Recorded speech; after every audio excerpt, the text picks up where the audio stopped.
Hello and welcome to this Techerati interview series ahead of Cloud Expo Europe on the 8th and 9th of March at Expo London. I'm Stuart Crowley, Closer Still Media's Global Content Manager and Editor of Techerati. Today, my guest is Alina Timofeeva.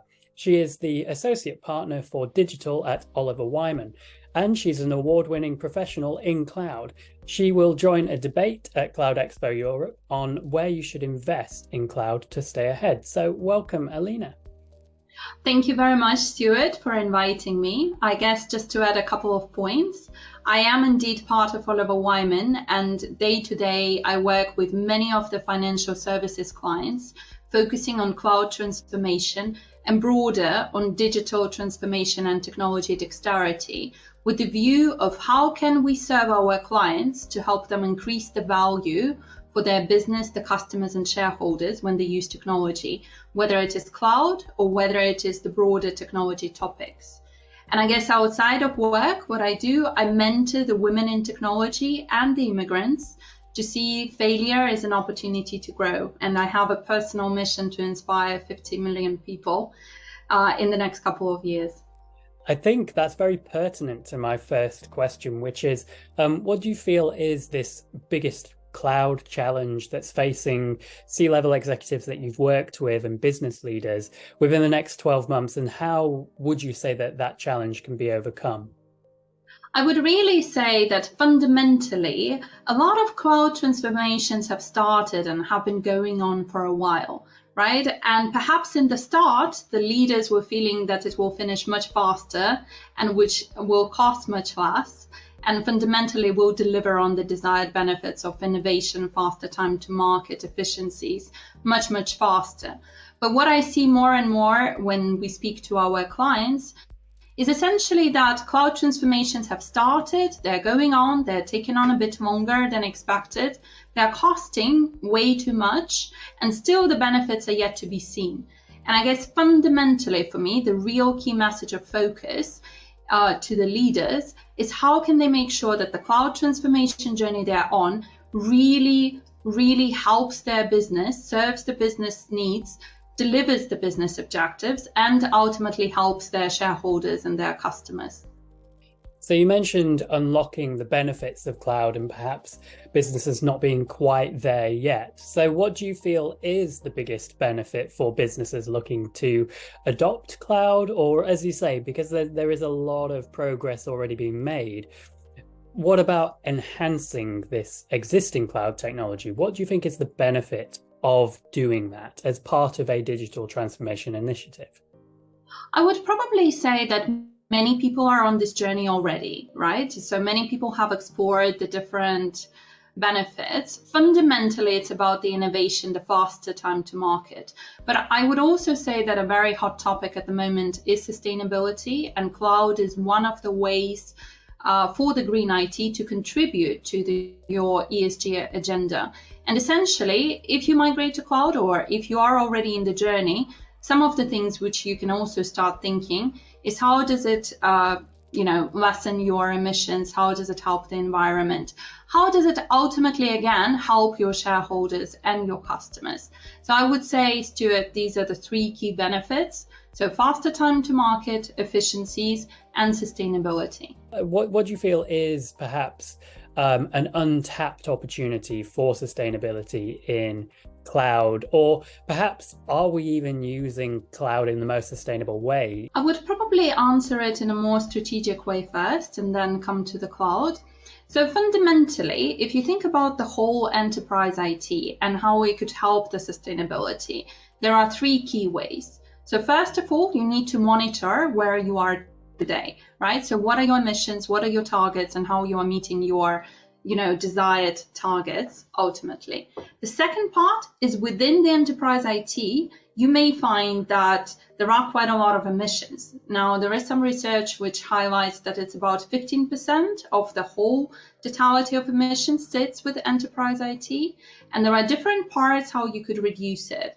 So there are like personal devices and laptops, and there is a lot around the legacy modernization and move to cloud, and this is where cloud comes in. And then the third part is, imagine you have identified, you have been monitoring all your emissions, you have identified different parts of the organization where emissions are really higher, right? So how can you use technology, including cloud, right, and data and analytics, to find more sustainable solutions? In all of these parts, cloud plays a role, because if you want to monitor, you are going to have quite a lot of data, and if you want to do it longer term, you can do this analytics and monitoring in the cloud, perhaps. And there may be some SaaS tools available for that as well. The second part, within the whole enterprise IT, you have cloud as one of the levers you can push to. It's not the only lever. So as I mentioned, there are things like end user devices, and there are data centers, and there is modernization, etc., etc. But cloud is one of the things where people see efficiencies. It's not the only lever though. And then the third thing, when you do have all these additional use cases, which you are going to uncover as you monitor your emissions, you will find an opportunity to use all the variety of technologies, including cloud. There are statistics around that say that leaders who are seeing their digital transformation initiatives failing to meet these objectives, or failing to really unlock the benefits of cloud. So how do you think that leaders can avoid becoming part of that dreaded 70% statistic? So what I've seen with the cloud specifically, when some of the transformations could fail, is right, the migration calendar could be too ambitious, right? Or there can be some of the objectives which are not really properly defined, or perhaps are not really followed through. Right? Or there can be a lack of link between the technical and the business teams, right? But fundamentally, whether you do a cloud transformation or a digital transformation, you are serving your customers, whether it's the customers inside of the organization who are your employees, or these are the external customers, right? And fundamentally, as a leader, it's very important to make sure that the business adoption is early in your process, right? That you have defined the objectives, the KPIs, the KRIs that you are really trying to adhere to during the transformation. And throughout the program, throughout the transformation, you make sure that you are meeting those objectives. They fail because of lack of adoption from the downstream users. So those are essentially your customers. And essentially what's really key is that you engage them as early in the process as you can. The 70% of leaders that find that their transformation initiatives fail to meet their objectives, I think what that statistic sometimes forgets or doesn't mention is that you can have a second try, or you can have a third try at trying to implement these things. What would you say, or what has your experience been with these companies that come to you and say, oh, I'm very demoralized about meeting these objectives and sometimes they fail? How do you then inspire them to keep going and to try to find that key to success? Everybody wants to serve their customers, right? So I do feel that many organizations, whether they come to me or they do it themselves, they will keep trying. It just may take a little bit longer. And in some cases, it may take a little bit more time. I mean, the second thing in terms of inspiring others, I mean, I have personally been doing inspiration, perhaps on a broader topic of fail but never give up. So it does help in my day-to-day job. But I think the whole challenge of fail but never give up is just a broader, unique, fundamental human story to which people can relate. You recently won an award for Inspirational Individual of the Year. What did it mean to you to win that award? And do you have any advice for leaders who are looking to achieve similar accolades or just become more inspiring themselves? I was personally very happy to win the award, but I do think that the win is not just for me, but for all of us. And by us, I mean, the immigrants, the women in IT, the people who I inspire. And I think fundamentally 5 years ago, I was perhaps not in the best state, right? So I wasn't really inspirational. But with time, I have learned, myself to adapt my mindset, to keep going, to fail, but never give up.